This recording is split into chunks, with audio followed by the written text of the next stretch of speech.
射事件を起こしたか、まだ動機はつかめていません。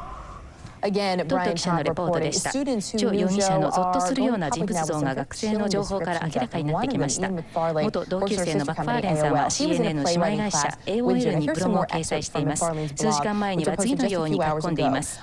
彼は学校で乱射事件を起こすタイプにまさに当てはまっていました。一匹狼で暴力に取りつかれ、プライベートで深刻な問題を抱えていました。ある日彼がクラスに来る前、彼が乱射事件を起こすか我々は話し合っていました。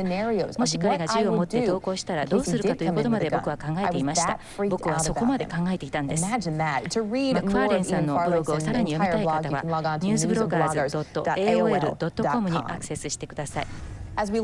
件の全容が明らかになる中、このような事件を未然に防ぐことができなかったのか疑問が浮上してきました。第1回目の発砲事件から次の工学系の教室での発砲までの2時間半に何かできなかったのかという疑問です。バージニア工科大学のキャンパスはじめ全米が悲しみに暮れる中、人々はその答えを探し始めています。当時の状況と大学側は警察の対応について2人の専門家にお聞きします。スタジオにはアナリストのマイク・ブルックスさん、ヒューストンからからは元 FBI 連邦捜査局の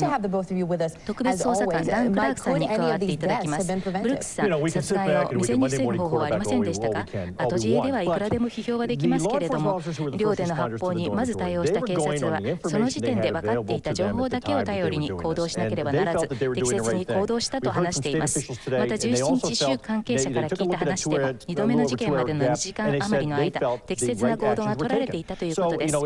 ケイン・バージニア州知事は、第三者による専門家委員会を設置し、容疑者と事件当時の全体の状況を見直すとしています。これはいい考えだと思います。さ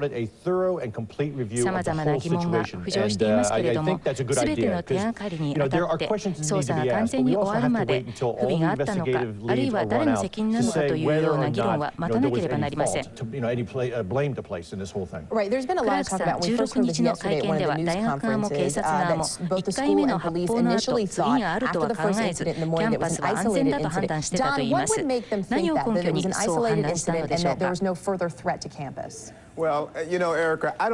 あれほどの事件になると予想できた人はいなかったと思います。単発の事件だと考えてしまったことは責められないでしょう。しかし問題は対処方法、その手順です。知事がそれに関して専門家委員会の設置を決めたという話が先ほど出ましたが、まず第1点は対処手順が決められていたかどうかです。決められていてその通りに実行されたのなら、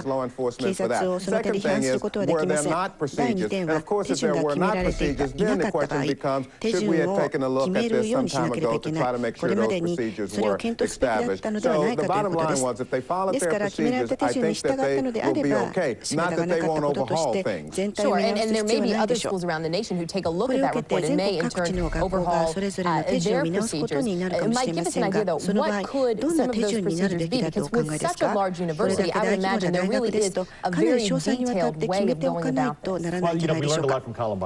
察は1999年4月20日に起きたコロンバイン高校の事件から多くを学びました。今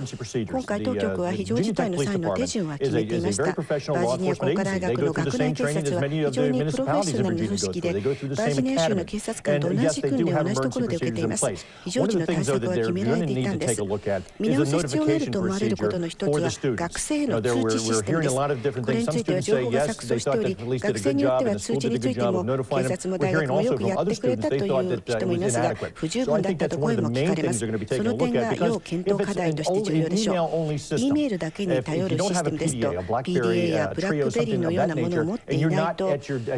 スク上のコンピューターに向かって座っている時以外は通知が受けられません。またこの学生への通知の遅れを指摘する行為もあります。い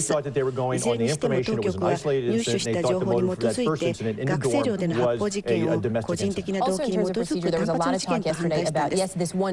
の手順についていろいろ議論されましたが、最初の事件の後、寮は閉鎖されましたね。朝の7時でした。なぜキャンパス全体を封鎖しなかったのか。面積10平方キロメートルのキャンパス封鎖というのは現実として可能なんでしょうか。そうなんです。現実に考えないと、現実的に考える必要があります。どうするのが実際に効果的なのか考えてみると何かアイデアがありそうです。例えば点滅する掲示板を設置するとか、いろいろ進んだ技術がありますから、何らかの通信システムの開発が必要でしょうね。情報を各所にそれぞれの寮にもきちんと伝えられるようにするべきです。まだそうしたものがなければ当然必要となるでしょう。そうですね。よくわかりました。